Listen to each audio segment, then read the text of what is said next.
दिनपुर गांव में सोहन नाम का हलवाई रहता था। वो खूब बढ़िया और स्वादिष्ट मिठाइयाँ बनाने के लिए जाना जाता था। इसी वजह से उसकी दुकान पूरे गांव में मशहूर थी। पूरा गांव उसी की दुकान से मिठाई खरीदता था। वो और उसकी पत्नी मिलकर शुद्ध देसी घी में मिठाई बनाते थे। इससे मिठाइयाँ काफ़ी अच्छी और स्वादिष्ट बनती थीं। हर रोज़ शाम होते होते उसकी सारी मिठाइयाँ बिक जाती थी और वो अच्छा मुनाफा भी कमा लेता था।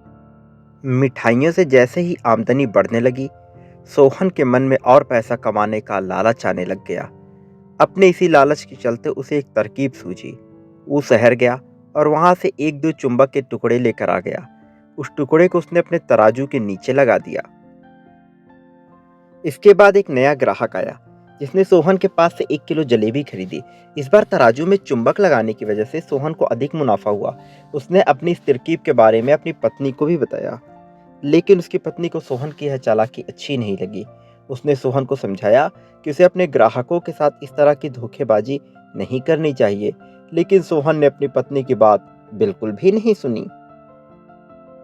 वो हर रोज तराजू के नीचे चुंबक लगाकर अपने ग्राहकों को धोखा देने लगा।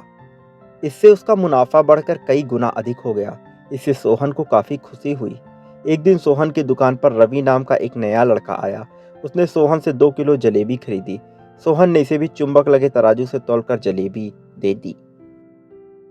रवि ने जैसे ही जलेबी उठाई, उसे लगा कि जलेबी का वजन 2 किलो से कम है।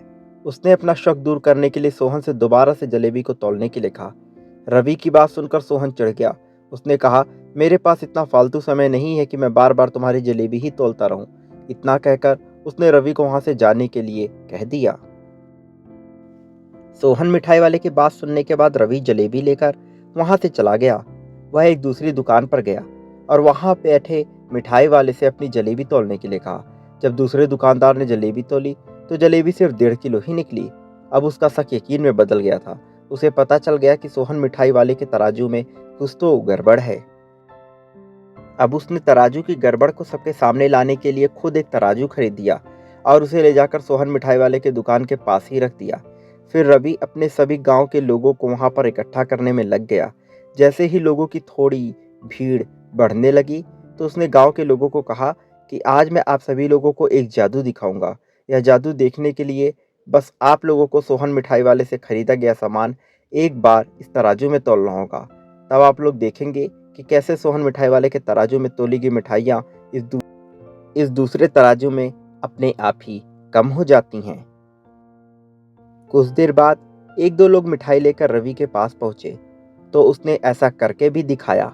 इसके बाद सोहन के दुकान से जिसने भी मिठाई खरीदी थी, सभी ने रवि के तराजू में तोलकर देखा तो सबकी मिठाइयाँ 250 ग्राम से लेकर आधा किलो तक कम निकली। यह सब देखकर लोगों को काफी हैरानी हुई।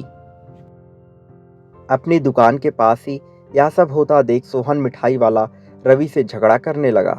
उसने लोगों को बताया कि रवि यह सब नाटक कर रहा है। अपनी बात को सही साबित करने के लिए रवि सीधे सोहन मिठाई वाले का तराजू लेकर आया और तराजू में लगा चुंबक निकालकर सबको दिखाने लगा। यह देखकर गांव वालों को बहुत गुस्सा आया। सबने मिलकर उस लालची मिठाई वाले को खूब मारा। अब उस लालची मिठाई वाले को अपने लालच और उसके कारण की गई गलत हरकतों पर पछतावा हो रहा था। उसने अपने गांव के सभी लोगों से माफी मांगी और वादा भी किया कि भविष्य में वो ऐसी कोई भी जालसाजी को नहीं करेगा। सोहन की इस धोखेबाजी से पूरा गांव नाराज था, इसलिए लोगों ने उसकी दुकान में जाना काफी कम कर दिया। इधर सोहन के पास पछताने के अलावा कुछ और नहीं बचा, क्योंकि वो पूरे गांव वालों का भरोसा हो चुका था।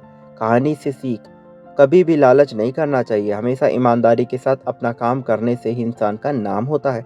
लालच के चलते भले ही कुछ समय के लिए अच्छा फायदा हो, लेकिन इससे इज्जत और आत्मसम्मान दोनों ही कम हो जाते हैं। मित्रों, आपको यह कहानी कैसी लगी? आप हमें कमेंट करके ज़रूर बताएं।